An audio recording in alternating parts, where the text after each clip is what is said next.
Hello, welcome to my stream. It's me, Miya Galactic, alien, McFarlane, and creative genius. Oh my god, no! Oh no, my stream, I didn't mute it so I could hear it. Shut up. Hi. I guess maybe that's what it's like when you're a citizen sleeper and you have another person living in your brain who also wants to talk. I don't know. I hope we'll get more development on that today. I hope everybody's had a lovely week. I'm looking forward to resting this weekend. Oh. The voices. The voices. They haunt me. We're fighting for control. Who gets to be the streamer? Me or me with a 2-second delay? Welcome. Today we're going to continue with Citizen Sleeper 2. Last week on Citizen Sleeper 2, lots of stuff happened. But the thing that stood out to me the most is that Seraphine doesn't love me. Yeah. Other than that, we totally maybe assassinated somebody as a team, which was kind of cool. To be honest, they could still be alive, but I don't know. It seems pretty resolved. Yeah. Yaho! So kitty! Thank you for the sub. Thank you. It ain't my lucky number. 13! Why not? It's a cool number. Who would have thunk that a silly pink alien would keep my attention for this long? I know, I'm always surprised. I'm happily surprised. Keep up the awesome content, Miya. I'm always excited to be here. Yay! Thank you. Thank you for cheering me on. Welcome in everybody as well. It was a close one, but congrats on first place, Dragonator. Sorry, Teledor. Yo. At least you have some yummy pizza. At least there's yummy pizza to be had.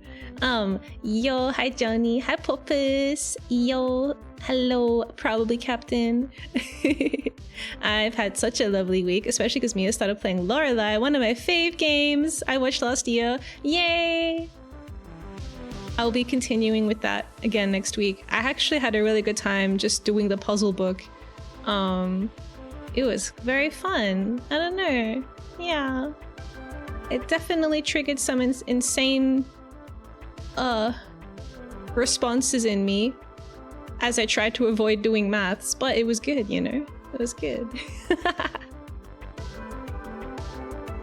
I am a creative genius, so it's like, you know, it's only right that I would play Lorelei and the Laser Eyes. Yo! Hi, Apion. Welcome in. Someday I will get it, but Dragonator is tough competition. Yeah. Okay, yeah, so we're trying to overthrow a group of space yakuza that are mostly on like one station, dark side. But they're trying to like branch out and take control of more places, and we want to like prevent them from doing that. But it's been discovered that they're being enabled by Senate Stat, which is one half of some kind of like crazy corpo war happening nearby. Yeah, every now and then like military drones get like a bit distracted and they come and like cause trouble for everybody else where we're living. So there's been a pretty big effort amongst everybody living in this part of space to try and keep keep the peace and stay out of this war, because it's really got nothing to do with anyone. But yeah, the Yakuza are bringing it here. So we really gotta do something about that. Also, the place that's sort of in charge of growing most of the food for this area,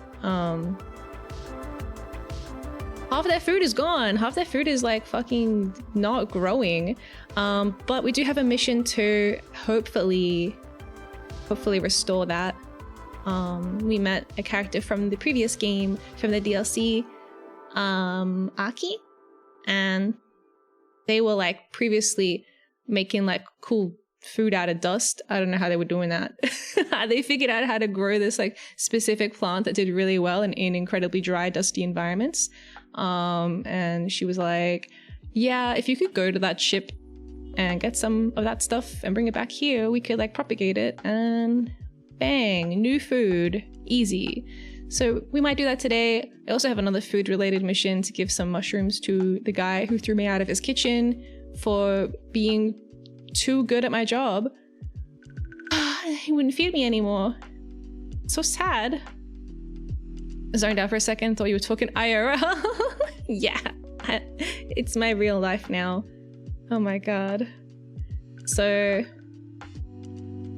we've got that. I've also got another quest in Darkside with that cool of a bike person cadet.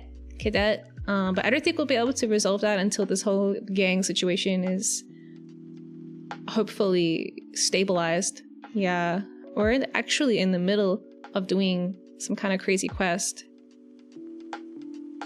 I'm trying to like load. I have a brain buddy, okay? Okay, wait. Basically, my ex-boss is trying to hack into my body and take control of it, and he's kind of successfully done it a few times. Meanwhile, we were like, that's shit. We should probably try and like fix me, or at least diagnose what's going on. So, you know, we went and got an orb, my fave. We brought it back. And it was an old orb from Solheim, which are like the people that made all of these like derelict, crumbling structures that were kind of like nesting on. Anyway, we plugged me into the orb and they were like, we're just gonna put you in the orb and then like fuck around with your body, basically.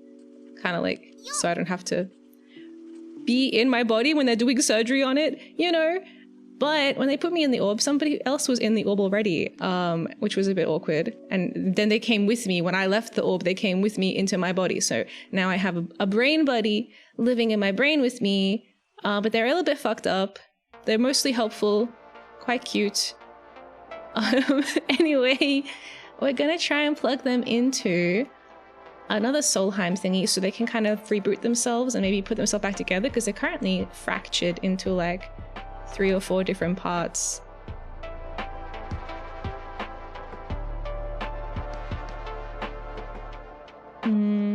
Yeah, but I plugged myself in to this this place. So it turned out the best place to do it was actually at Darkside, which is where the horrible Yakuza are.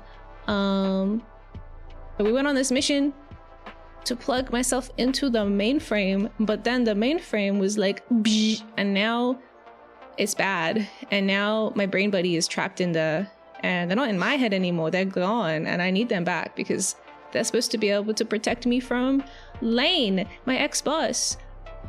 Without my brain buddy, I'm even more vulnerable than before. So yeah, we really need to get in there and get brain buddy back. I hope it's okay. Me orb. There's always orbs. Every game I play is like the orb. Sometimes the orb is benevolent. Sometimes the orb is evil. Yo. Yo. Hi, Nan. Welcome in. Hello, Kieran. Hello. Hello, Smash. Smash all of the pots. Hey, welcome. I'm like rebooting my freaking memory from last Friday. So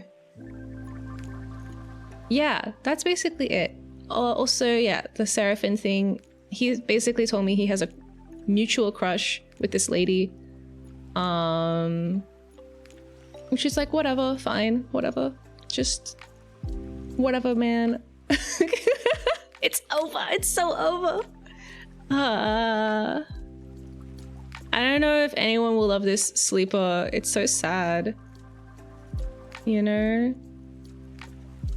I know it's not actually like a dating game or like a traditional visual novel or anything like that, but like everybody else has relationships of a romantic nature, or at least ex-relationships of a romantic nature. What about our sleeper, you know? Who's meant to love them? The whole game was trying to tell me, like, you're totally human, and it's just that you have a robo body and everyone's mean to you, but not us. We're not mean to you. We think that you're basically human. But do they really think that? Do they think it enough that a human could love a sleeper? Now, I remember in Citizen Sleeper 1, there is possibly such a relationship between two random characters that I can't remember. Ah, yes, Ankita's ex-crewmates. Yes, I remember, because Ankita wanted to fucking murder them. They wanted to murder them. I think she did though, didn't she? It didn't have a happy fucking ending, that's for sure. I'm pretty sure what happened was one of her crewmates stole the ship mind out of their ship to try and save their sleeper, who they were like in love with.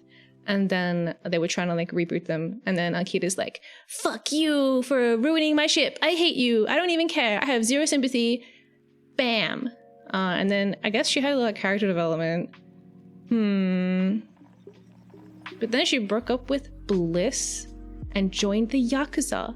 So like, what the fuck are you doing? But then she's like, no, I'm trying to reform the Yakuza, like from inside. Yeah. I don't know. I don't know. Anyway, I'm just very sad that no one loves Sleeper. No one loves Sleeper. Maybe they love Sleeper platonically. That's cool too, I guess. We do have a lot of cute little crew members and a cat, but it would be nice if at least somebody had that kind of bond with Sleeper.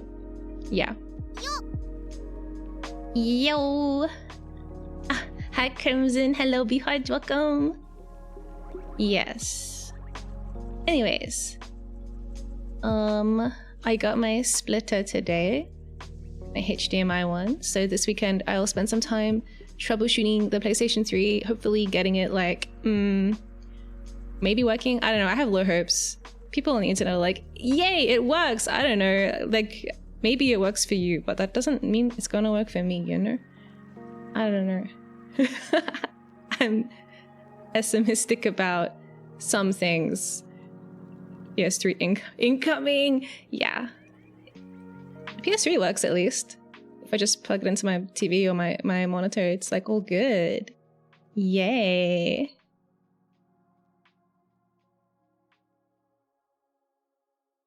I just remembered the game creator is Nombi, and they love me for me, but do they love me enough to date someone like me? It's kind of hard. Yes.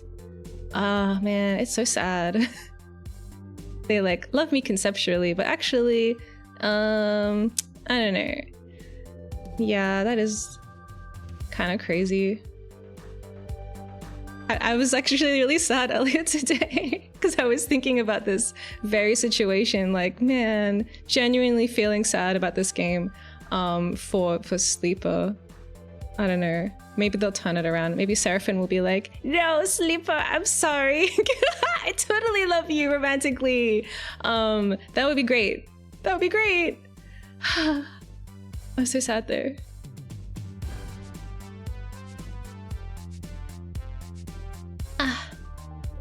Also the developer, I don't know, are they working on a sequel to their first game? I'm not sure. I'm not sure if they announced anything.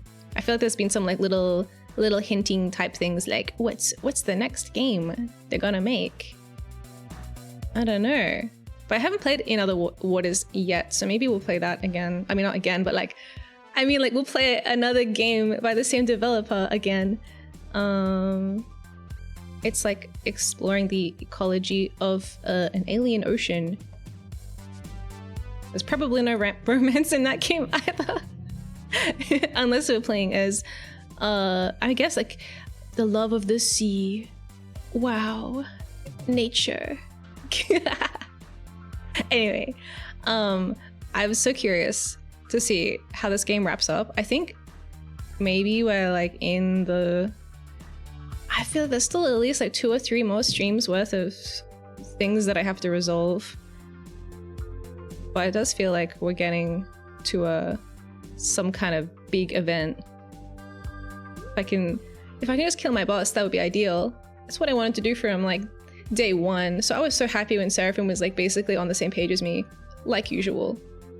The only page that we're not on is the love page. That's the only page we disagree on. Whoa. Hello.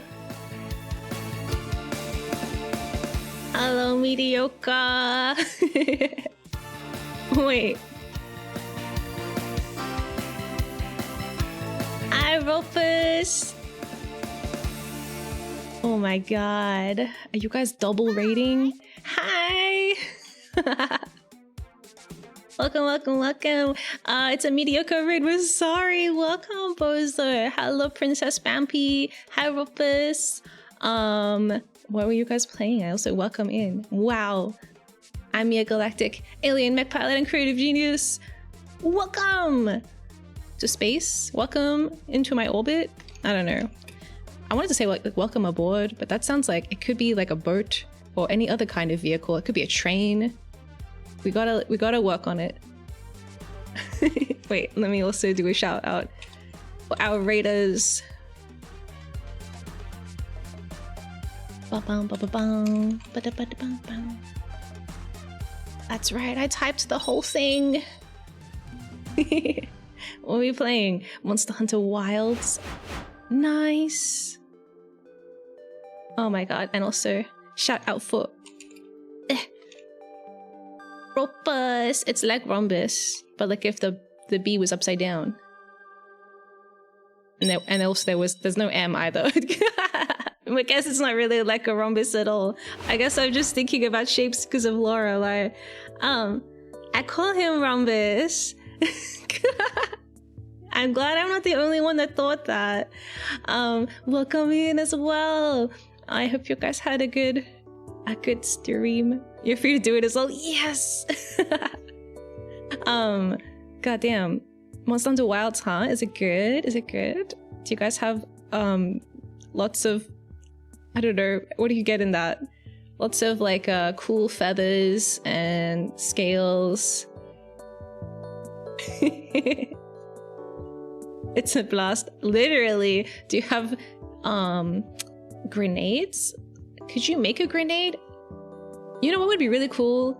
Monster Hunter Wilds, or just like Monster Hunter in general, plus Dr. Stone. I feel like that would be really great. What if Dr. Stone was like, to make our next invention, we need this weird chemical, which you can find in this funny gigantic frog. You have to go kill it, okay? That would be so cool. Maybe that's what it's already like. It's a very good stream. It was very, very long because I started with Reaper with some people and then Rompus Bampy and I played the new content update in Monhunt. Ah, there's a new update. I see. There's giant barrel bombs, if that counts as a grenade. Whoa. Whoa, jumbo grenade. That would be so cool. That's literally Monster Hunter there. I guess it could be like the next Monster Hunter game. It could get Dr. Stone in. I was laughing so much, my cheekbones hurt. Oh no!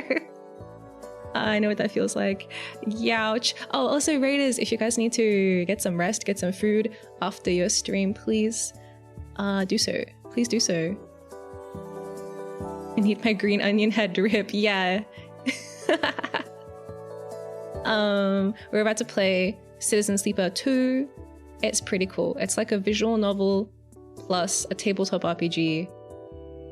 Kind of. It's kind of like playing single-player D&D on your computer if it was like a sci-fi space apocalypse. Well, it's not really it's post-apocalyptic. That already happened a while ago.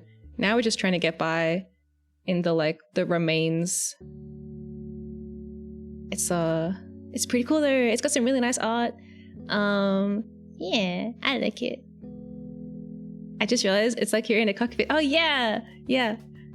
Hehe. These are meant to be like the windows around me.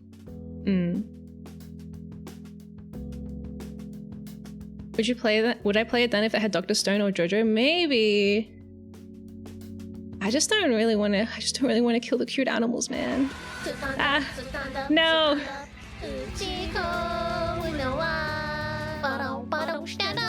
Okay. I need to sit back down, Redeem. Whenever this ends, I never actually sit back down. I just stay standing for like an hour. I don't like hurting them either. Yeah, that's why if it was like for a fun science experiment, we just have to kill one cute animal. I'm trying to justify it to myself. Like, it's a good idea to kill it. Maybe if we can make some Coca-Cola out of it, maybe it's okay. I just need the right motivation. You get desensitized to it because you want to wear a new hat. Yeah. I like part 3. Oh, nice. I played a game yesterday that was just like part 5. Sort of. The drive to get new drip. I don't mind killing, you know, humans and stuff. That's different. They probably deserve it. But what about a funny animal? What did they do? They're just chilling out. Unless the game was like, this animal is its natural predator went extinct, and so now its numbers are like way too big, and it's eating all the food, and they're all starving because basically there's ecological collapse, and you have to you just have to do it, okay? You just have to kill 20 of these animals for their own good. Maybe. I feel like I would need like I would constantly need like the game to keep justifying it to me. It does that. It's especially ecosystem management. Oh, cute. Okay. It's very protect ecosystem. The people manage the ecosystem from the chaos. Is the chaos what we call like our HQ? Meet me back at the chaos. And bring some fresh meat for my cat so they can cook us up a delicious meal. The lore from Monhan has always been about ecosystem management. It's just more front and center in wilds. Technically killing the monsters a whole bunch in a row is non-canon. I see. Yeah. Well, I'm glad you guys had a good time, and I'm happy to hear it's not quite as heartless and evil as I thought it was. I guess. Yeah. Okay, let's play.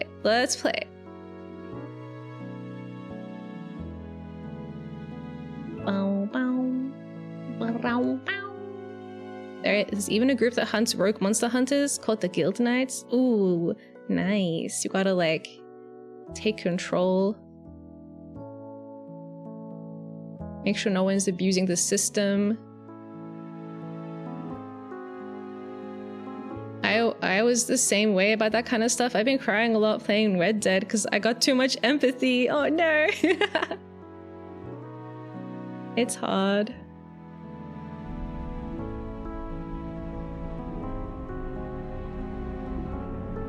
Okay, let's put the game in.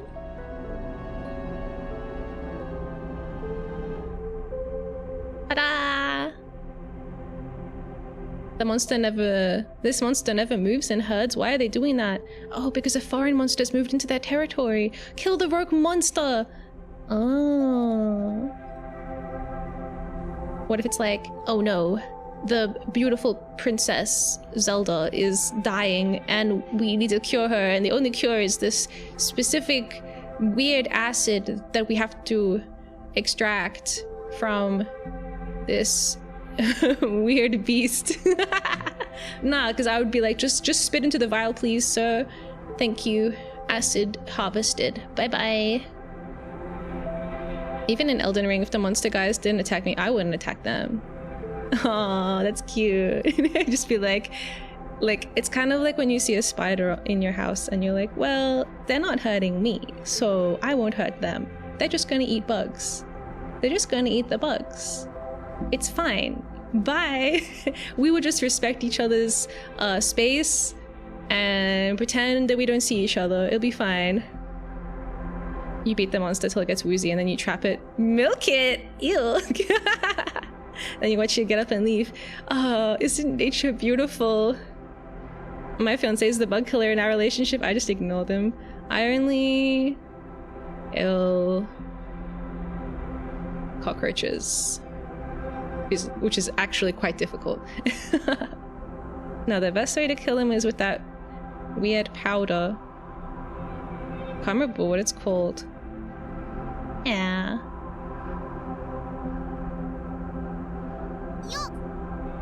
Yo, Mr. Schlippy, welcome. Hi. Oh, hi, Lieutenant Silent Silver. Welcome in. Thank you for the follow. Cockroaches, you get loads of them every time it storms for a few days in a row. Ooh. The sand that gets between their bones, I think it's like, yeah, it's like this like fine dust that gets all over them, and they take it back to their house. Like it's kind of like how like a bee covers themselves in pollen. It's like the cockroach accidentally covers themselves in this like horrible powder, and then they take it back to their house, and then all the other cockroaches meet up with them and they're like, hey, welcome home. And they're like, I'm back and I accidentally brought this lethal powder with me, whoopsie. And then they'll die. Sorry guys. I think I would scream and pass out if I saw a roach in my apartment. Yeah, I don't mind if they're outside. You can go outside. But they want to come inside. That's the problem. Yeah. I don't really have much of a... Thankfully, I haven't really had many roach encounters in a while. I'm back and I brought this, the source of this ticking noise. Yeah, they've got like a bomb like strapped onto their back.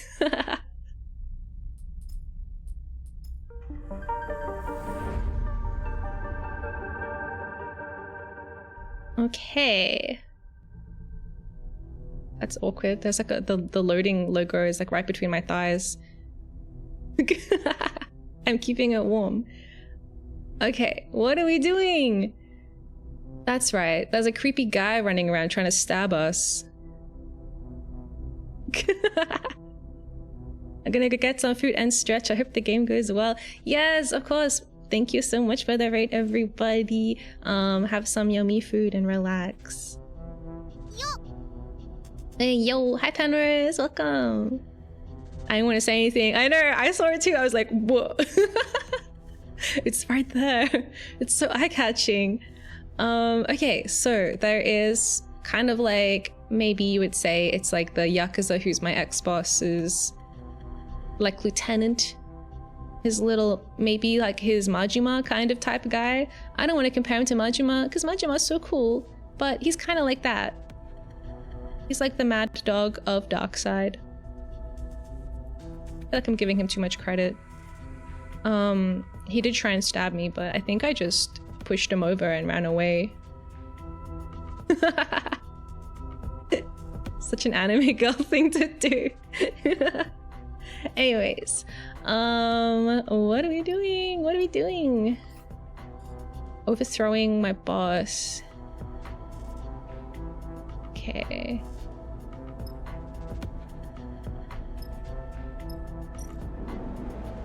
We were doing this big mission and I stopped like after phase 1 and now I guess I'm on phase 2. We have to get rid of these nodes. Node 2 and node 1. Oh no, actually we don't really have any dice left. We should probably go to bed.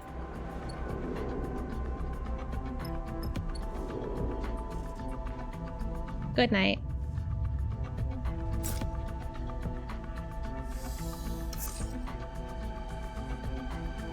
Okay.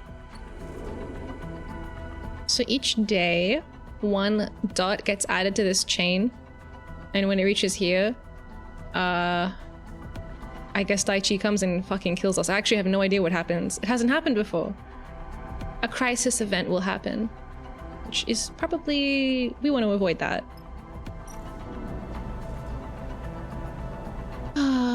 Okay, hacking. Wait, that's not hacking. This is hacking. My character is really good at hacking.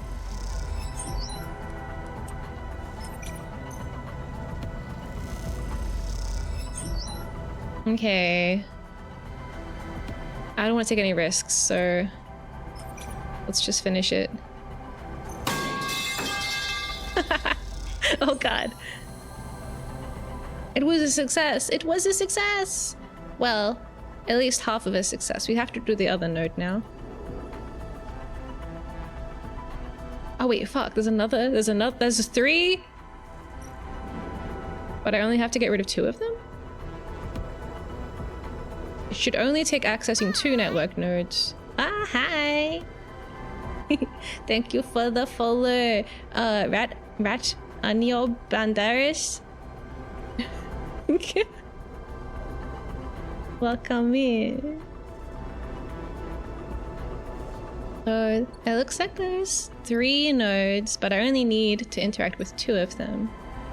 I guess I can pick the ones that match my skills. Oh,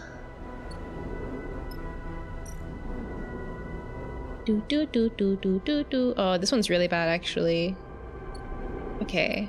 Are there any other nodes? No, just these ones? Alright. I guess this is the best one. For me.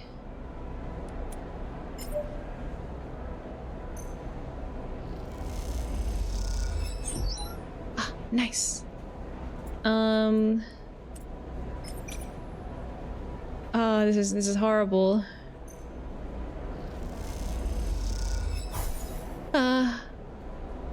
Okay, we're halfway through the second node. Bliss can't really help because they've only got a 1 and a 2. So sad. And all these tasks are so high risk that you can really only do like a... I mean, I could do a 4, maybe? It's a balancing act between like getting it done quicker, because like this is increasing, but then if we fuck up, this will increase anyway.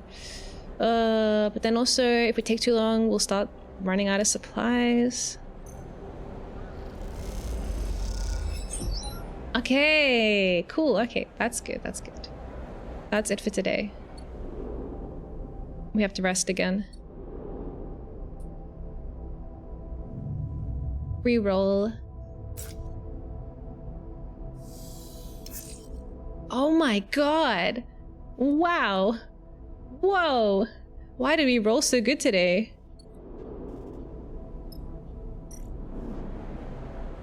That's crazy.